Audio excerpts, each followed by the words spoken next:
Guys పక్కా అయితే చెప్తున్నాను, నాకు తెలిసి మా చిల్లర నా కొడుకు వల్ల నన్ను ఎవడో కానీ మామూలుగా కొట్టాడు, కుక్కను కొట్టాడు కొడతాను నన్ను అయితే. ఎందుకంటే ఈ నా కొడుకు చూడండి, ఈయన ఈవినింగ్ పూట బయటికి తీసుకొచ్చిన వాకింగ్ అని చెప్పేసి వీడైతే చికెన్ షాప్ ముందు ఉన్న ఈ కోళ్ళను పట్టుకున్నాడు. పక్కన చికెన్ షాప్ మూసింది, బయట ఉన్న ఈ కోళ్ళు వచ్చేసి దాని లోపల ఉన్నాయి. వాటినైతే పట్టుకోవాలని చెప్పేసి వాడిని కెలకాలని చెప్పేసి ఎంత ప్రయత్నిస్తాడంటే అంత ప్రయత్నిస్తాడు. నేను ఇంత లాగుతున్నా కూడా వాడు మళ్ళీ మళ్ళీ పోతున్నాడు చూడండి. పొర్రపాటున ఈ షాప్ ఓనర్ గానే వచ్చి చూసాడంటే మాత్రం నన్ను మామూలు కొట్టాడు, కుక్కను కొట్టినట్టు కొడతాడు వీడి వల్ల. సరే రారా పోదామంటే అటు తిరిగి వచ్చాడు, మళ్ళీ చెట్టు చుట్టూ తిరుగుతాడు చూడండి. ఇగో రారంటే పక్కన కుక్కలు అరుస్తున్నాయి, ఆయన కూడా వినట్లేదు. ఇగో ఆ చెట్టు చుట్టూ తిరిగి మళ్ళీ ఇగో ఇలా లాక్ చేసుకొచ్చాడు.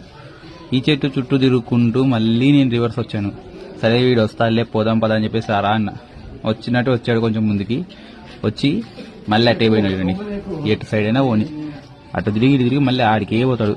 ఈ నా కొడుకుని వల్ల నాకు కన్ఫామ్ ఎప్పుడో ఒకరోజు కుక్కను కూడా కొడతారు నన్ను.